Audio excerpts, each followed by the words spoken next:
students, this is Jyoti Verma. Today I am going to start with language across the curriculum unit 4th. Unit 4th के अंदर हम multilingualism को explain करके अच्छी तरीके से पढ़ चुके हैं, जिसके अंदर हमने देखा कि मल्टीलिंग्वलिज्म क्या है और मल्टीलिंग्वल कक्षा में बच्चों को या फिर टीचर्स को, जो स्टूडेंट्स होते हैं, टीचर्स होते हैं, उनको किन किन चुनौतियों का सामना करना पड़ता है और टीचर्स ऐसी क्या क्या स्ट्रेटेजीज को फॉलो करती हैं जिससे मैनेज हो सके एक मल्टीलिंग्वल क्लास। तो ये वीडियो हम पहले देख चुके हैं और अब हम देखेंगे मल्टीलिंग्वलिज्म यानी कि बहुभाषावाद संप्रेक्षण में मतभेद यानी कि डिफरेंस इन कम्युनिकेशन। किस टाइप का डिफरेंस आता है कम्युनिकेशन के अंदर, इसको हम देखेंगे इस टॉपिक में। तो सबसे पहले हम देखेंगे एक बहुभाषी समुदाय में, मतलब कोई भी बहुभाषी कम्युनिटी है जहां पर कई भाषाओं को यूज किया जाता है। एक बहुभाषी समुदाय में लोग दैनिक सार्वजनिक जीवन में विविध भाषाओं में बातचीत करने हेतु तैयार होते हैं। उनका संप्रेक्षण कई भाषाओं की विशेषताओं से समृद्ध होता है। जैसा कि आपको पता है कि जो एक बहुभाषावाद होता है वो क्या होता है, वहां पर कई प्रकार के लोग अन्य अन्य भाषाओं का प्रयोग करते हैं।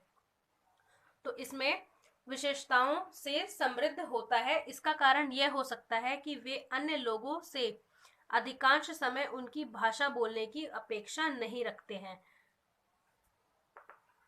बहुभाषी संप्रेक्षण लोगों की इस मानसिकता के कारण होती है और वे विभिन्न भाषाओं में संवाद करते हैं। हर व्यक्ति संप्रेक्षण का आरंभ अपनी भाषा में करता है। जैसा कि आपको पता है कि इसमें क्या क्या डिफरेंसेस होते हैं। जो विद्यार्थी या जो लोग जिस पर्यावरण में रह रहे हैं, जो उनका परिवेश है, उसके हिसाब से जो भाषा वो बचपन से सीखते आ रहे हैं या जिस परिवेश में वो रह रहे हैं, जहाँ ये स्थानीय भाषा है जो बोली जाती है, वही भाषा स्टूडेंट्स या कोई भी पर्सन सीखता है। तो उसी के हिसाब से अगर कोई अपने एरिया में या फिर कहीं भी अगर वार्तालाप शुरू करेगा या कम्युनिकेट करेगा लोगों से, तो वो अपनी भाषा को एक्सेप्ट करेगा कि लोग उससे बोले। यही एक्सपेक्ट करते हैं लोग कि जो बेसिकली जो भाषा हम यूज कर रहे हैं उसी भाषा में लोग हमसे बात करें, ताकि वो इंटरेक्शन और ज्यादा अच्छा हो। और अगर ऐसा नहीं होता तो इसमें क्या होता है कि जो एक इंटरेक्शन है वो अच्छा नहीं हो पाता। लेकिन विविध भाषा पृष्ठभूमि वाले व्यक्ति अपनी भाषा शब्दावली अथवा कुछ विशिष्ट वाक्यों आदि का उपयोग करते हैं। मतलब जो जिस प्रकार से बोलता है, जो जिस प्रकार की भाषा का यूज करता है, उसमें क्या होता है, विविध भाषा पृष्ठभूमि यानी कि अलग अलग तरीके से अलग अलग भाषाओं की जो पृष्ठभूमि है, वहां पर व्यक्ति अपनी भाषा शब्दावली, मतलब जो भाषा वो बोलते हैं वो अपनी ही शब्दावली क्या होती है, वोकैबुलरी, यानी कि जो शब्द आपकी भाषा में, जैसे अगर मैं हिंदी बोल रही हूँ तो हिंदी के शब्द ही यूज करूंगी, अगर मैं इंग्लिश बोल रही हूँ तो मैं इंग्लिश के शब्दों को ही यूज करूंगी। तो यही चीज होता है कि जो जिस स्थान की भाषा बोलता है वो वहीं की शब्दावली को, उसी भाषा की शब्दावली को यूज करता है, कुछ विशिष्ट वाक्यों आदि का उपयोग करता है और उसके जो शब्दावलियों को मिलाकर जो वाक्य बनते हैं वो भी उसी भाषा के होते हैं।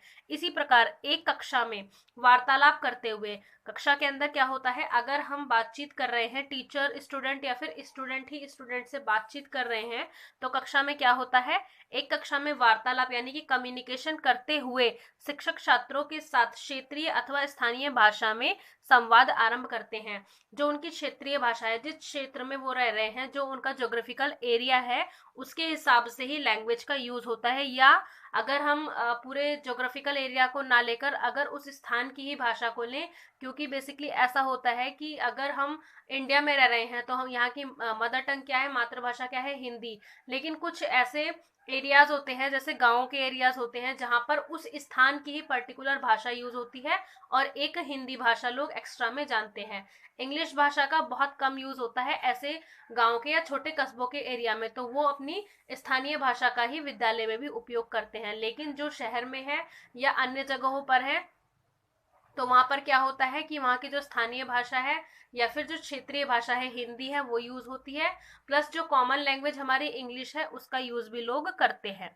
आगे हम इसके अंदर देखेंगे।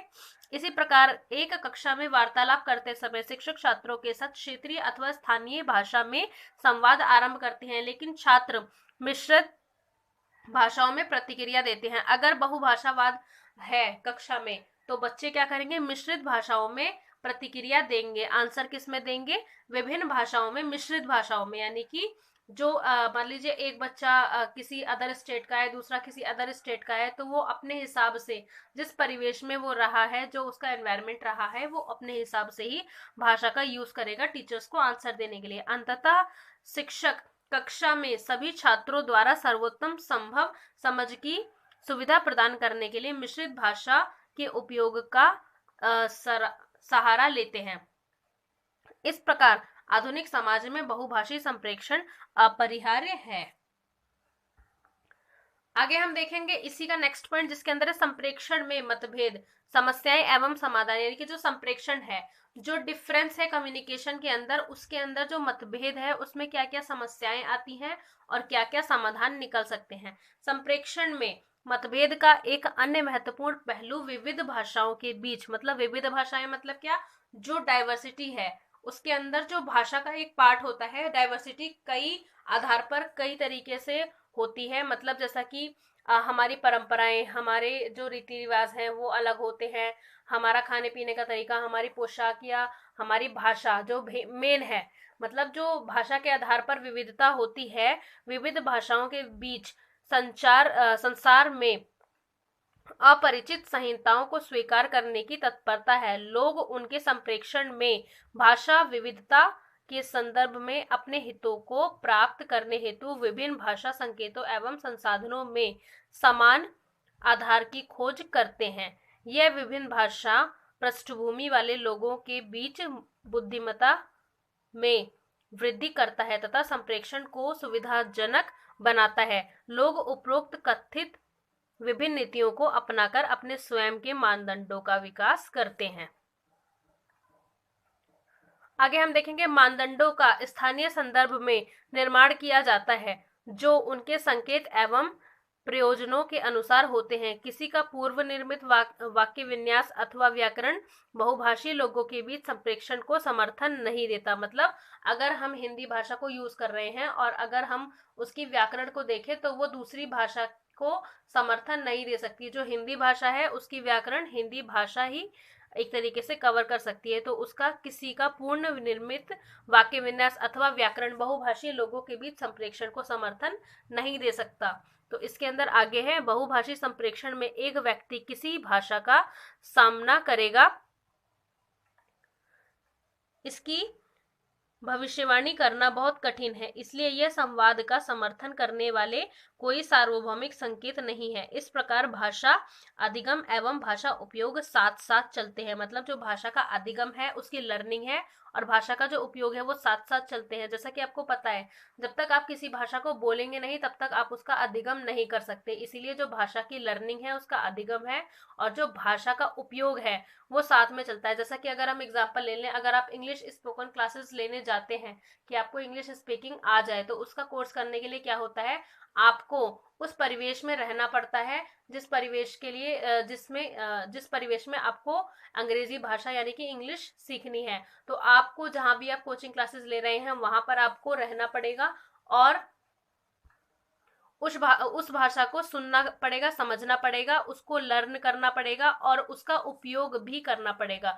बिना उपयोग करे, बिना एक्सपीरियंस लिए उस भाषा का आप अध्ययन नहीं कर सकते, आप उसको याद नहीं कर सकते, लर्निंग नहीं कर सकते उसकी, या फिर हम हिंदी में बोले तो अधिगम नहीं कर सकते।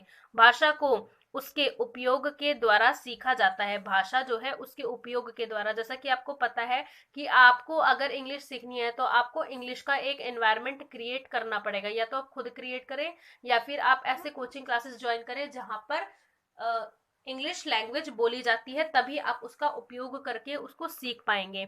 बहुभाषाई द्वारा विभिन्न भाषा संकेत अपनाए जाते हैं। जो बहुभाषाई होते हैं, जो बहुभाषा बोलते हैं, कई प्रकार की भाषाओं को यूज करते हैं, उनके द्वारा विभिन्न भाषा संकेत अपनाए जाते हैं। मतलब कई भाषाओं के जो संकेत होते हैं वो अपनाए जाते हैं। सो फ्रेंड्स, ये थी हमारी आज की वीडियो जिसके अंदर हमने देखा डिफरेंसेस इन कम्युनिकेशन और इसमें क्या क्या इश्यूज आते हैं, क्या क्या सॉल्यूशंस होते हैं इसको आज हमने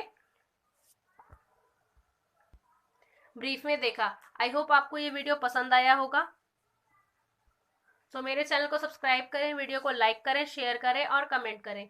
आपको इसी प्रकार की वीडियोस मिलती रहेंगी आपके सिलेबस के अकॉर्डिंग। सो बेल आइकन को प्रेस कर लें ताकि आपको जल्दी से जल्दी अपलोडिंग के बाद नोटिफिकेशन मिल जाए। Thank you so much friends for watching this video.